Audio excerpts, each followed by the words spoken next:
Well, I hope you'll turn to page 32. I want to reiterate a bit and move a little further. And I want to remind you of my prayer about this so you can pray with me. I'm planning on turning these video seminars into a collection to put online that hopefully will turn into a hermeneutics class for third world countries that don't have seminaries. So thank you for coming. I hope you, somebody said, why are you wearing a suit? In some cultures, if you don't wear a tie, you can't preach. Do you know that? So pray for me. Pray for God to use this. A couple of foundational presuppositions. The only way to interpret the Bible is to try to find the intent of the only inspired person, which is the original author. And to do that, there are 6 areas of information to draw upon to try to share with another human being what I believe and why from the text. And those 6 areas are history, context, grammar, word meaning of that day, parallel passages, and genre. Now, to try to get at those 6 areas, I've taken an ancient Bible study method and I've put a modern structure on it. And modern structure is 7 questions and 4 reading cycles. And the purpose of these questions and reading cycles is to focus in on these 6 areas of information and allow us to try to back up our understanding from these 6 areas. Now, last time I began with these 4 reading cycles, and this probably is the heart of how I believe we should interpret the Bible. Now, this is not meant to be difficult. This is meant to be really easy. Number 1, we read the whole thing. Now, if it's Jeremiah, don't start with Jeremiah, my soul. Don't start with Deuteronomy. Start with Colossians. Start with Titus. Start with a small Old Testament book. But read the whole thing. And as you read it, say to yourself, what is this about? Tell me in one sentence what this is about. And then show me where you got that. Did you get that from verse 2 of chapter 1 or verse 3 of chapter 3? Show me where you got that. That's a fair question. What's this about? And document your opinion. And then tell me what kind of genre is it. Is this letter? Is this prophecy? Is this gospel? And I think that one of the keys in understanding the Bible is recognizing the kind of literature we're dealing with. I still remember people who say, well, you just don't believe the Bible. And what we have is not an issue of Bible. We have an issue of the genre. I had a professor say to me one time, it has haunted me through all these decades. He said, Bob, we fight about how it all began and how it's all going to end. Both of which is put in symbolic ways. And we don't live for today. Now, what he was saying to me is, we fight over the interpretation of Genesis, particularly 1 through 3, or 1 through 11, and Revelation. Now, those are distinct genre types. But we are Western literalists. And we think to really be a believer, we've got to be a literalist. I do not believe that's true, because I believe that the genre that the inspired author picked to communicate his message is a contract with the reader on how to interpret that. Now, I'm going to lay that out in more detail in another session. But that's what the purpose of the first reading is. The second reading is where we go back through and read it again. And this time we're trying to say, now here's what it's about. Now, how does he develop that? What are the big truths? Now, we call those literary units. Now, he's going to introduce this topic that you have decided what that is. And how does he do that? How does he start out? What are his main pillars of truth to support that topic? Now, we would call those literary units. And you try to put in one sentence what each of those literary units are about. That's what the second time, that's really all you do. And then you check your outline with somebody, with a study Bible, with a commentary, with an introduction to the New Testament, introduction to the Old Testament, a Bible encyclopedia. See what other peoples are seeing. Now, the main literary units, if you have a study Bible tonight and you'll turn to any book, usually the Roman numerals are the literary units. Those are the. Just take Romans 1:18 through 3:31. All have sinned, fall short of the glory of God. Chapter 4. Paul's view of how we're right with God is not something it goes back to the Old Testament. Then in chapter 5 through 8, what is justification by faith and how do we live it? Chapters 9 through 11, why have the Jews not believed? 12 through 16, how do we live? Now, once you see that pattern, you will not be jerked around by people trying to find weird theology in different literary units that have really nothing to do with that. The third reading is to document what we know of the historical setting. And usually that comes in just the first few verses. Who wrote it? When did they write it? Who did they write it to? And why did they write it? Now, where do you think commentators got that? They got it from the book. Much of what commentaries do for you, except on difficult text and unusual words, you can learn to do for yourself. And I want to say again, you, the Bible, and the Holy Spirit are priority, because you are going to stand before God for what you believe the Bible said and how you've lived it. Thank God for those who can help us understand it better. Thank God that we read it more. But you're going to stand before God for what you think it says and how you've lived it. Now, if you'll look, and most of this is what I went over last time, but you looked at page 33, beginning number little d, which is the fourth reading. Now, in this one, we're looking for a few more aspects of those 6 things I mentioned. And the first one is parallel passages. Now, here's my assumption, and I believe that most of you would agree with me in this. We believe the real author of Scripture is not the person who wrote it, but the Holy Spirit. Would you buy that? The author of Scripture is God. Therefore, the Bible does not contradict itself. So probably the best way to interpret a divine book is to allow a divine book to interpret it, i.e., allow the Bible to interpret the Bible. Now, how do we do that? Well, we're so blessed in the modern world that you can go to any bookstore and buy a study Bible. Through the years, I have found for my study that the best scriptural reference indexed is in the New American Standard Reference Bible. Now, there are other ones. The NIV has a good one. I'm just used to a bottom reference instead of a middle reference. And because I think paragraphs are important, I personally don't like a Bible that's on 2 parts of 1 page, 2 columns. Since I'm looking for paragraphs, I'm looking for it to go all the way across and have the footnotes on the outside.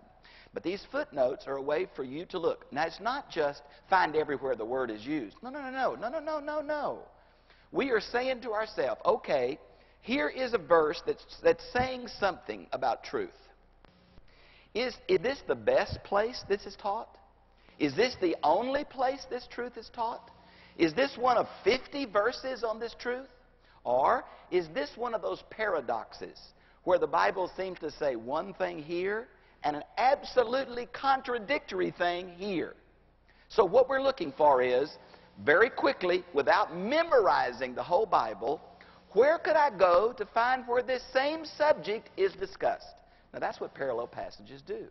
And we usually think, the word I usually use is significant circles. And by that I mean like you throw a rock in the water and circles go out.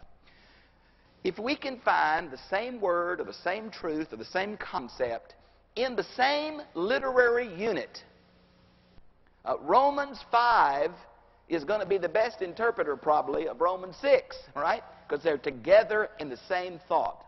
But then if I don't have a parallel there, is there another parallel anywhere in the book of Romans? Is there another parallel in another writing of Paul? Is there a parallel in another kind of the same genre? Prophecy, apocalyptic, is that same genre. And then the same testament, and then in the Bible.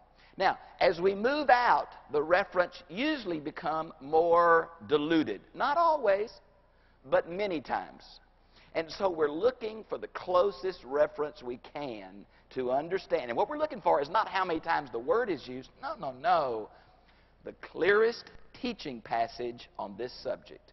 And it may be as a teacher or a preacher, you have to say this doctrine is mentioned here, but it's really presented in another place.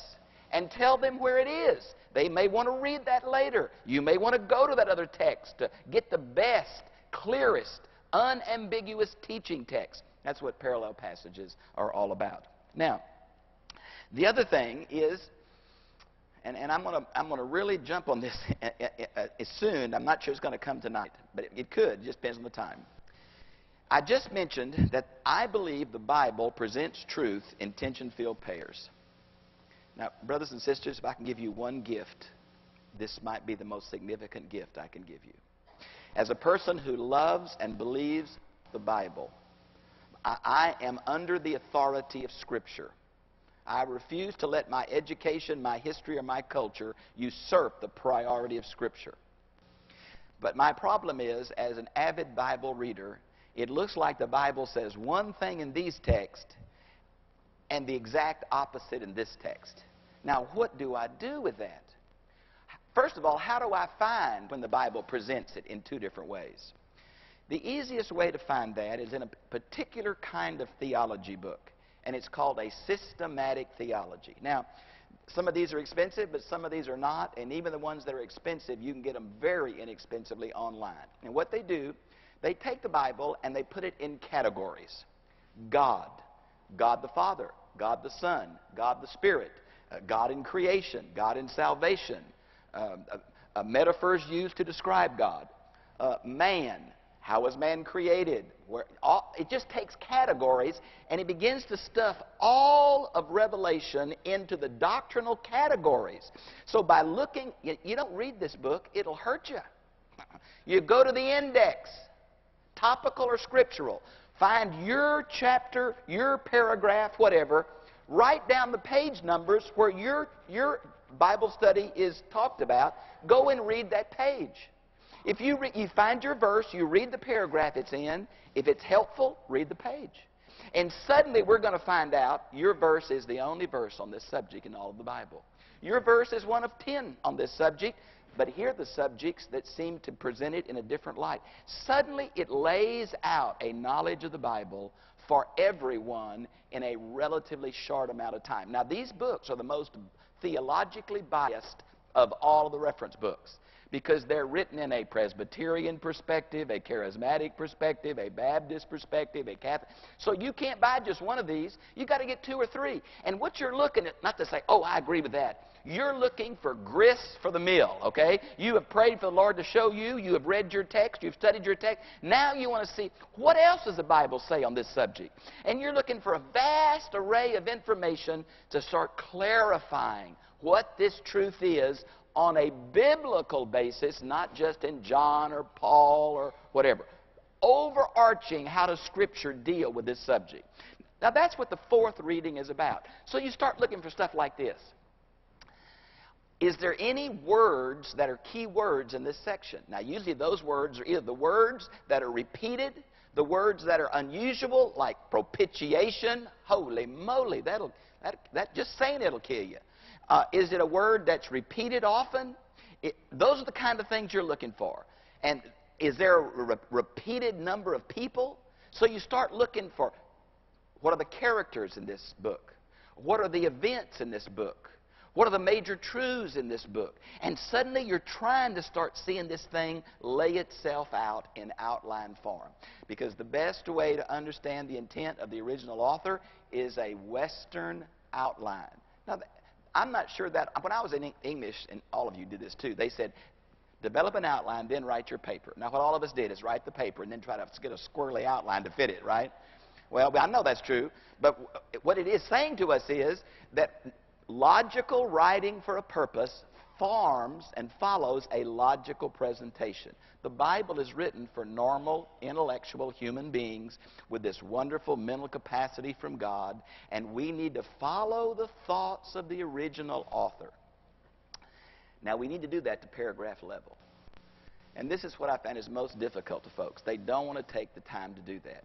It is going to take some reading. It is going to take some praying. But may I say to you, if you would do this to 1 or 2 of the major doctrinal books of the New Testament, be it John, be it Romans, be it Galatians, be it Hebrews, if you would spend a year, 3 years, 5 years on one of these books, you would be stable where nobody could trick you or lead you astray.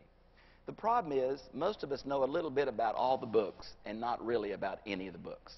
So somebody says the Bible said it, and we're going, oh, well, we didn't even check them. We haven't even read the paragraph where they're quoting. So we're too easily influenced by the Bible says it, that settles it. That is not true. We must go to context and make sure that really is what that context is saying. Because if you pull the Bible out of context, you can make this book say anything. Garden Feet, a book that can mean anything, means nothing. Amen? I hear people on TV pull one little verse out of the Bible, preach a sermon on it, and they're making a truth that is not... If they'd have read the rest of the paragraph, they couldn't have preached that sermon. Read half a verse, put their theological, their denominational, their personality spin on it, and said, God said. We must protect ourselves from that. Hermeneutics gives us a method to do personal Bible study and a shield to protect ourselves from weird religionists who are using the Bible as a club for their own agenda. And they're out there by the thousands, and Christians are tricked by them. Okay, now, if you'd go with me to page 34, I want to talk about number B, literary genres. Now, I'm going to do this very quickly, and I don't think I'll get it done in 30 minutes. It's just too short a time. But I am not going to do an extensive study on this. We call this special hermeneutics. Most of what I've given you is called general hermeneutics, truths that apply to the interpretation of any written text, ancient or modern. But when it comes to certain genres, there are special rules and special procedures that need to be followed. The book that I have just advocated so often, I hope you will take my word for this and spend $15 to help you understand the Bible better, is the book called How to Read the Bible for All It Is Worth. It's a play on the book How to Read a Book. But for a Christian, How to Read the Bible for All It's Worth by Fee, F-E-E, and Stewart, S-T-U-A-R-T. $15 from Zondervan. It'll change the way you understand the Bible.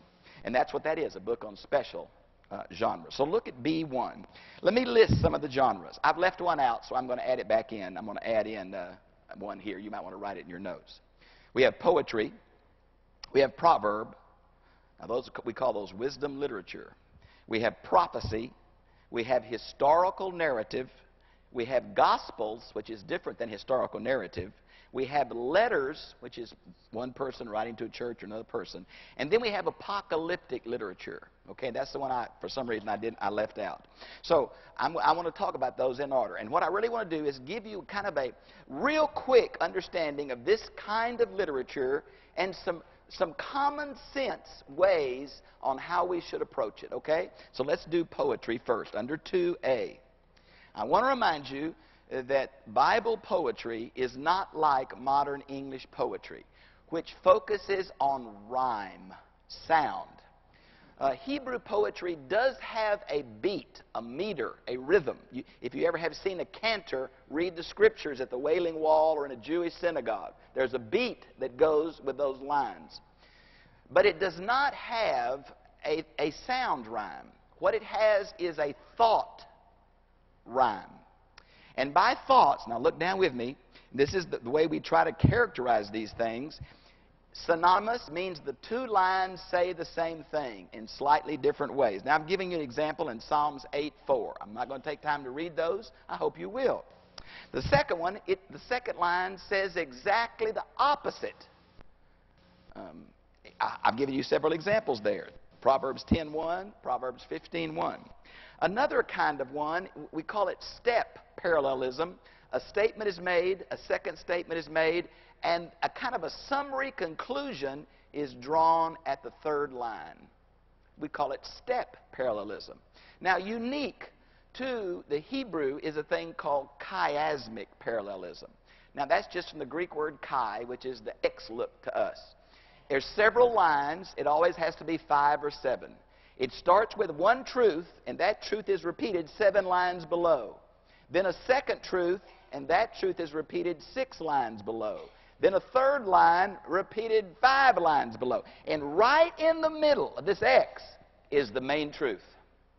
The big truth is right in the middle. Now, if you don't know that's a characteristic of the way Bible presents things, you're going to miss the main truth.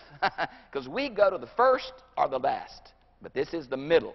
Now, this is just really different than the way we do things. If you do not know about Hebrew parallelism, be real careful in being dogmatic about your interpretation of any of the wisdom literature. 1/3 of the Old Testament is poetry. 1/3. So, a couple of more things about Hebrew poetry. Try to define the figurative language. Now, it's miserable. I mean, the minute you try to put into prose what somebody had in poetry, you just kill the power of it. But it has to be done.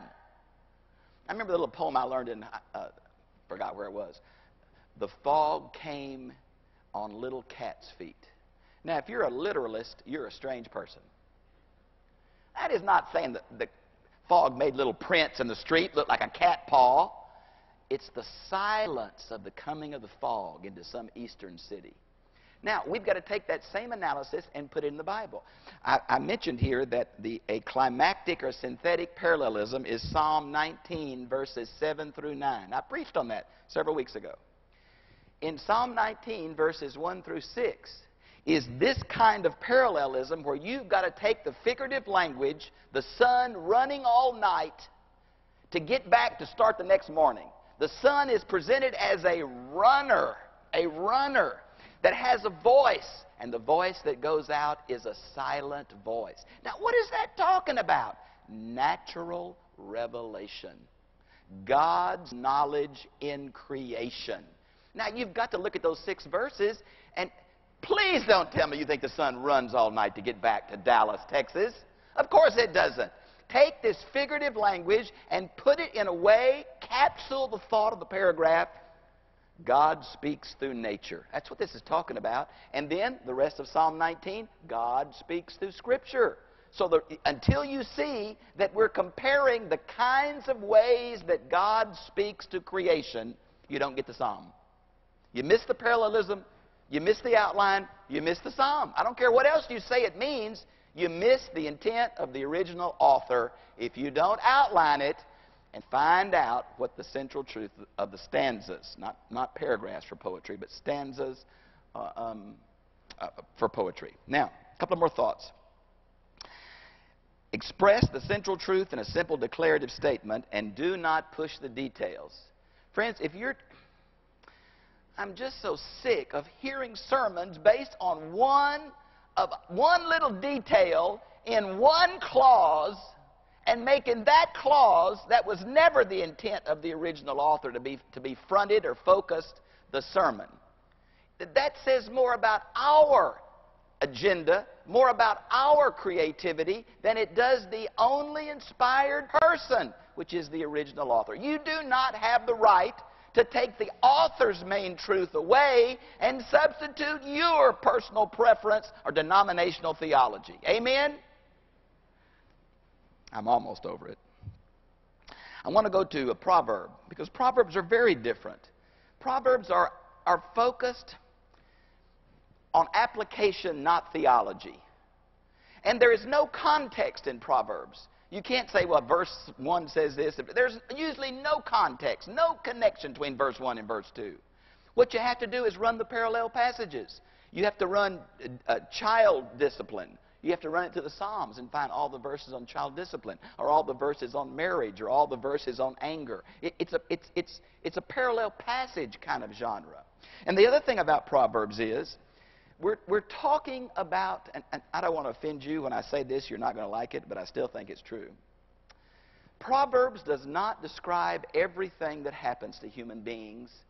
It describes what normally happens to human beings. It talks about the world in general. It can't explain the Smith family. It can't explain this wreck. It can't explain every individual's person situation, but it explains life in a fallen world for those who know God. Now, so we have to take it a little tongue-in-cheek. We have to say, here is the general principle. Though if some strange thing happens to you, it doesn't mean that God doesn't love you. It's just that this is an exception. The one that I always use here as an illustration is, I've never seen the righteous begging for bread. That's a proverb. Now, may I say to you, does that mean that every street person is not loved by God? Would you push that so far? That's a promise that God's going to provide the needs of His children. Are there any poor Christians? Are there any starving Christians in the world? Does anybody who live under a bridge really love Jesus? Absolutely. That proverb was not meant to say, if you're a Christian, you'll always have a full belly. It's meant to say God provides for His. But there are exceptions. So it's general truth, not always targeted to every individual experience in life. I want to talk briefly about prophecy. This may be the most controversial one. I have heard the strangest stuff about prophecy. You can make the Bible say anything dealing with the strange symbolism of prophecy. The book that has helped me the most, and it really has helped me, I just can't tell you what a blessing this little book has been to me, is a book called Plowshares and Pruning Hooks, The Rethinking of Prophetic and Apocalyptic Language. And it's by a man named D, capital D, period, Brent Sandy. What he did was compare prophecies that have in the Bible where the prophecy is given in one book and the historical fulfillment of the prophecy is also recorded in the Bible.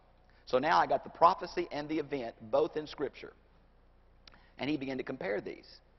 And suddenly the language of the prophecy was obviously overstated. It was obviously hyperbole. That what really happened is not exactly what they said would happen, but they understand this literature and they would never force it into a literal fulfillment, but Western Americans do. I'll give you a good example. The first sermon of the Christian church in Acts chapter 2. Peter quotes Joel, not this Joel, but Joel in the Bible. Quotes Joel and says, this, and this is going to happen. Okay? Eschatological event. Peter says, today this scripture has been fulfilled. None of that Joel talked about happened on the day of Pentecost. And yet Peter, inspired prophet, said, today this scripture is fulfilled. Now that makes me rethink my interpretation of Joel chapter 2. If Peter says it's fulfilled, and it wasn't exactly literal, maybe I'm bringing too much to this. And I think that's exactly what we're doing in this area of prophecy. I would say the historical context is crucial. Who is he writing to? I just got through with a commentary on Ezekiel. Oh, my soul. I'll never be the same. I mean, it was a withering experience of a whole year. And the real killer is Ezekiel 38 and 39.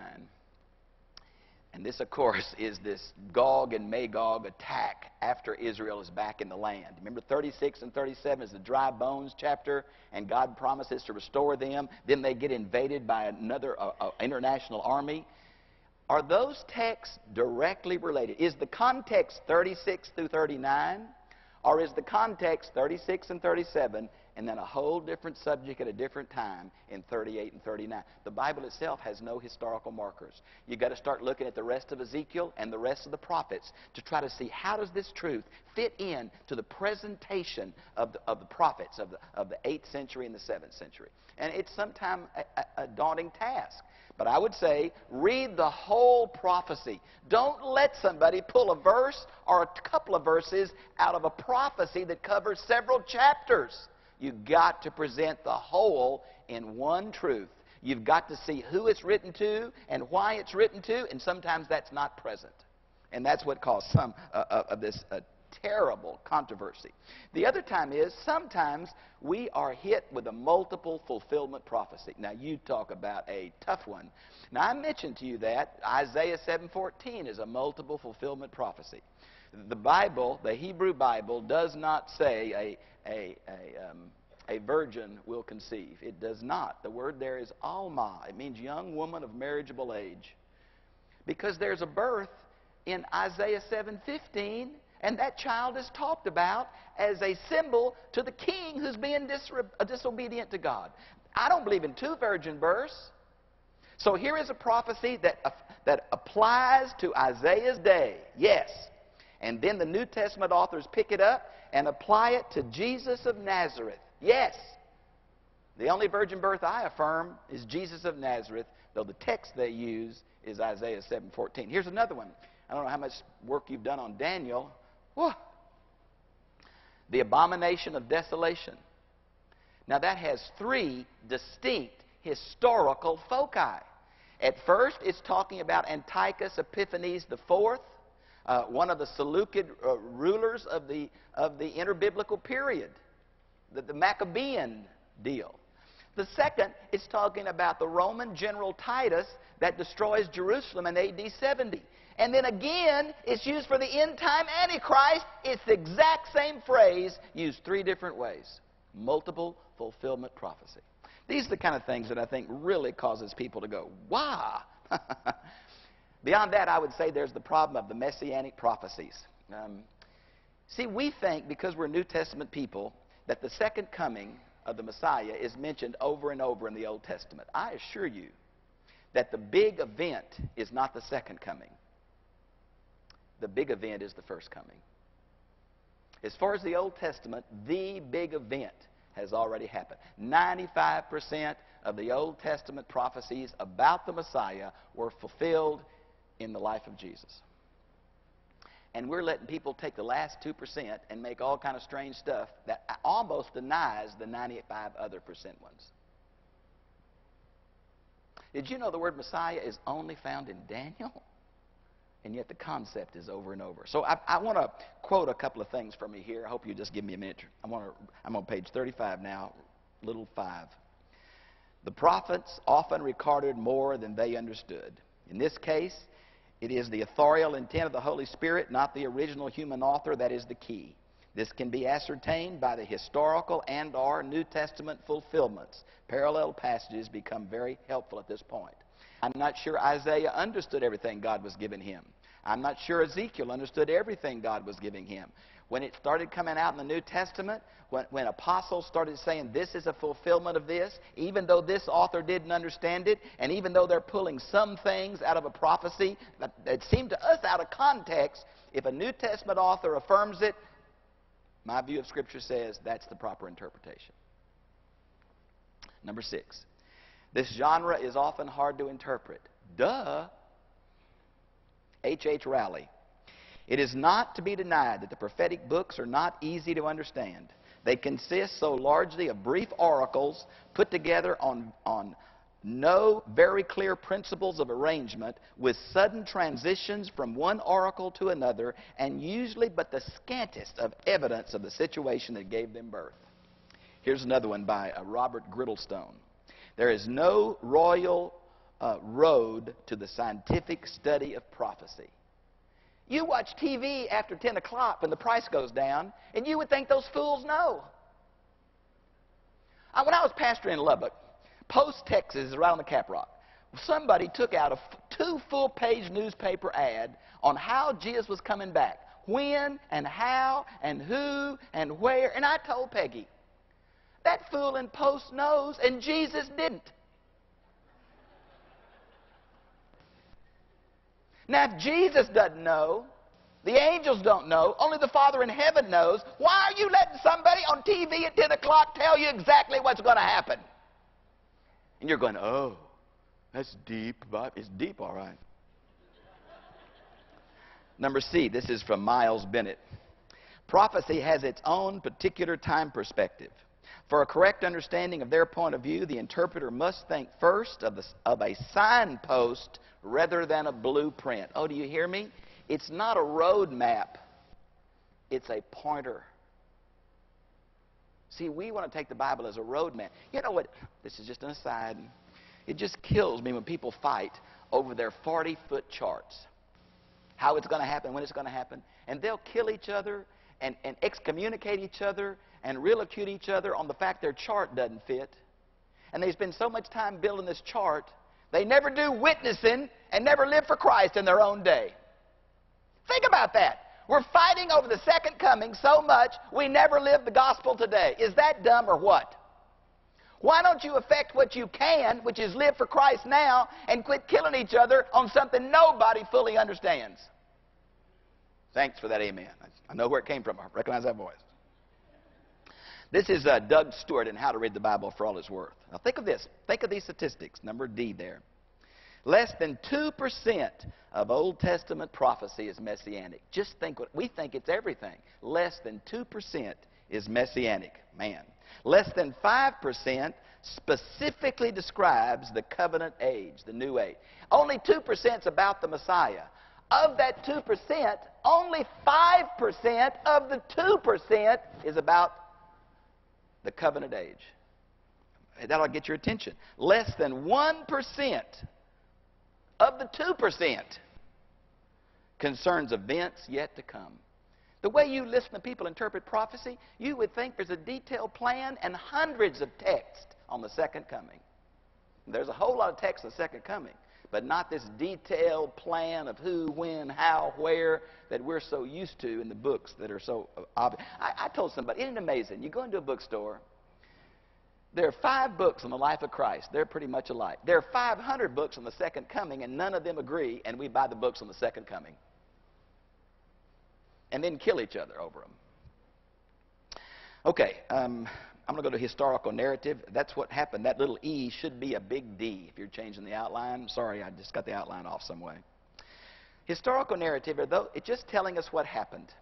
It's the normal kind of scripture that records events. Genesis is historical narrative. Numbers is historical narrative. Samuel, Kings, Chronicles, Acts. These are historical narratives. But historical narratives are really interesting. First of all, they very seldom tell you what's the point.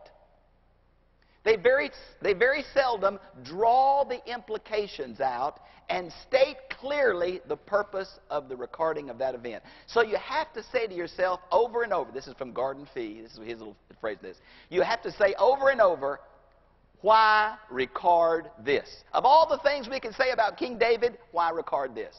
As you read about the life of Jehoshaphat, you ask yourself, why record this? What does this say about God? What does this say about man? What does this say about salvation? What does this say about sin? You've got to keep asking that, because the Bible itself is not going to tell you. And historical narrative usually covers several chapters. And we're so spoiled, we do 2 verses in one. No, it's going to cover the life of David, the life of Saul. It's huge.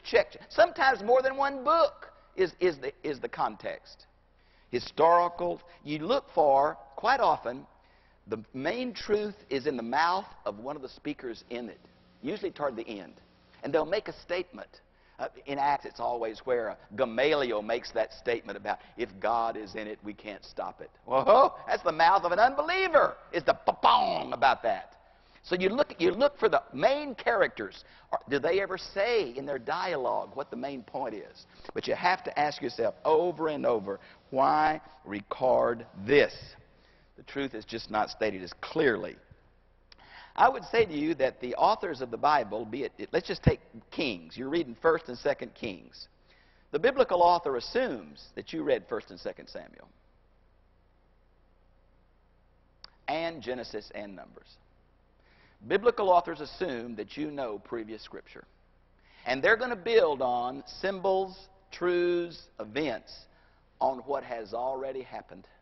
And if you don't know anything about Samuel, I promise you, you will not catch the thrust of Kings. Because Kings is showing trends in the royal family, trends in the nation of Israel, circular events because of sin that are happening again and again. They're assuming you know previous scripture. That's just a real good point. I want to talk about the Gospels for a minute. I got a couple of minutes left. At the bottom of page 35. Now, I don't know how much you've struggled with this. When I was younger, this just bothered me and bothered me and bothered me. And you'd be in class with a professor, and they'd say, well, do you believe in 2 cleansings of the temple or 1? And, of course, you'd say, well, there's got to be 2, right?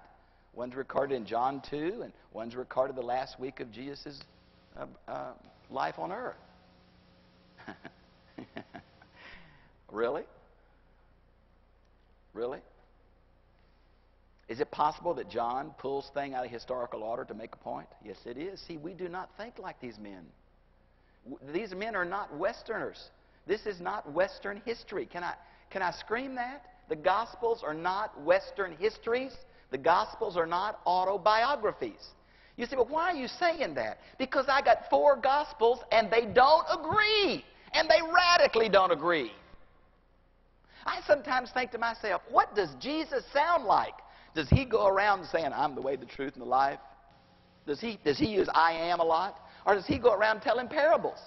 Because the synoptics have the parables and no I am statements, and John has no parables and several I am statements. In your mind, you're saying, will the real Jesus stand up? What does he talk like? And just think of how some of those other guys... And if you don't read the Gospels all at once and then compare them, you won't see how different they are. Is there 2 blind men going into Jericho or 1? Or is blind men going out of Jericho? Or how many angels were there at the tomb? I mean, it is just not the same. So you say to yourself, don't get all bent out of shape on the Gospels being different. Because if we walked out of church and saw a wreck out there and a policeman interviewed 10 of us, it would amaze you the difference in eyewitness testimony. These are not meant to teach us the life of Jesus. Now, we say that we believe in the Word of God, and I do, but the printed Word of God is so small as far as the Word of God that Jesus gave. We have such a small recorded amount of Jesus' teaching and actions. But we have everything we need to know Him and live for Him. So we've got to come back and say that the Gospels give us information that we need for life and faith. We need to realize that they are not histories. Now let me mark this real quick. They are gospel tracts to reach certain people for faith in Christ. So Mark, probably the first gospel, has more Latin words than any other book in the New Testament. And more action. Jesus went. Immediately Jesus went. Jesus did. It's the Roman mentality of action reveals the character.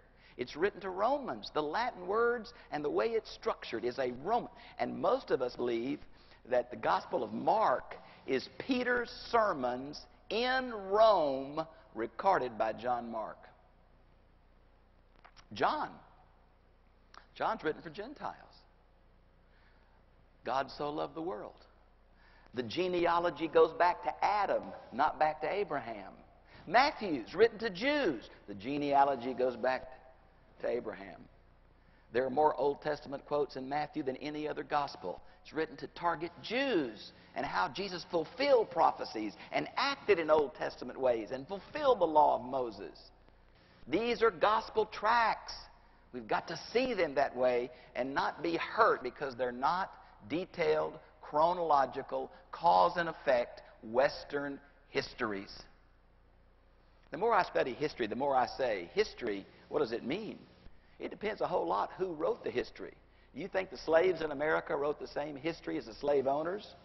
You think the Nazis wrote the same history of World War II that the Americans did? Who writes the history says a whole lot about what you choose to record and how it affects other things. That's true of the Bible. The Gospels are given for us to understand something of the heart, mind, and theological flavor of the incarnate Son of God when He was here. And if you miss that, you're going to be in trouble because the Gospels really, really don't agree. I want to say about the Gospels, and this is something else we always do. We always say, well, Mark says, and Luke says, and John says. The rich young ruler, you don't get that unless you compare 3 Gospels. You get rich, you get young, and you get ruler from all different Gospels. Do you know that? Not one of them says the rich young ruler. That's recorded 3 times. And we put them all together and say, now we got a good history. No, no, no, no, no, no, no. We have to ask ourselves and say, why did Luke record this differently and record this here? There's something in the context of Luke that is unique to inspired Luke. The way to interpret the Gospels is not to try to find all the details in the other Gospels. No. The way to interpret Luke is to try to understand Luke. Why did Luke present this? Why did Luke call him by this name? What comes right before the rich young ruler? What comes right after it? Is there a series of truths? See, these are the questions. Luke 15 and 16 are a series of parables, 6 of them. They're linked together. As you look at them, they're written to Pharisees, we know. So it's a particular group these parables are targeting. And they're all related. See, that just is crucial in understanding Luke 15 and 16. The Gospels must be dealt with individually, and you must keep asking the question, why record this? I think I'll stop there tonight. I haven't done New Testament letters yet, and I haven't done the apocalyptic genre yet. I will next time. I hope many people at this part in the seminar say, you know, this is getting a little boring. Well, the reason it's getting a little boring is I'm dealing with concepts and not a lot of scriptural examples. Now, if you give me just another time or two, it's going to tilt the other way. And I'm going to start giving you multiple examples and less logic, okay? So when we think through the type of literature, I have not illustrated each one of these, but I will. And so if you're interested in saying, well, show me how this truth applies to the Bible, that's what's coming up in the next few weeks, okay? So let me get through the how do you do it. 4 reading cycles, ask 7 questions, and the reason behind it is the 6 areas of evidence that I need to accumulate to share with another person why I believe this from the text, which is most important, not what I believe, not what I like, not what my mother said, not what my denomination teaches, not what's popular in Western America. No, no, no. Show me your textual evidence. Give me the dignity to pray about it, check your evidence, and then I've got to stand on what I believe because I'm going to stand before God for my understanding of Scripture and how I lived it. So please be patient. We're working through the concept stage. We'll get to the illustration. And when I get to the illustration is when your eyes are going to pop. Because this is where I'm going to take texts that you've heard all your life, and I'm going to take them a different way. And I'm going to show them how we've proof-texted them, how we've ignored other parts of the Bible, how we've used an English word instead of a Greek or Hebrew word. And when you see that, it's going to be somewhat discouraging. Because much of what we believe has little or nothing to do with the Bible and a whole lot to do with Southern Baptist, your mother. And it's depressing. And what we've got to do is be willing to pray and read and be able to answer the question. If someone asks you, why do you believe that? You must be able to show them from Scripture where you got it. That's where we're going. Lord, I thank you for these who've come week after week. I know this has been an extended seminar, and the concepts sometimes seem to be put together in some random fashion. But Lord, what we're doing is, and you know our hearts, we're struggling to understand your book better because we're committed to your Son and your book. And we want to be pleasing to you. And we don't always know how to be pleasing to you. And we realize that godly, sincere, wonderful believers would not agree with us on this or that. So as we walk in this glass darkly, as we see through this fog right now, oh Lord, help us. Help us be willing to live in light of what we believe and know why we believe it. And help us have confidence to share that in love, in prayer with others, to get them to think, to get them to love you and know you and walk in the light they have from your book. I thank you for the diversity among the people of God, and know that it is your wonderful plan to reach the diversity in a lost world. So God, please help us not confuse unity and uniformity.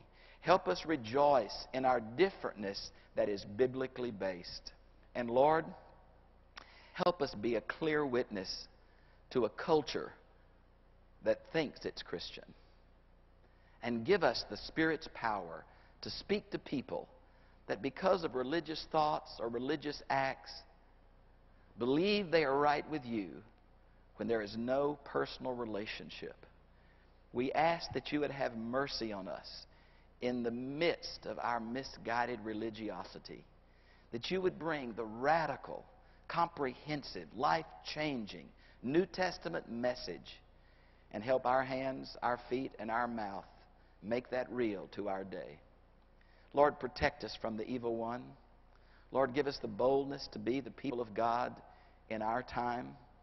We thank you for men and women who went before us, who passed on this baton to us, and now it's our race.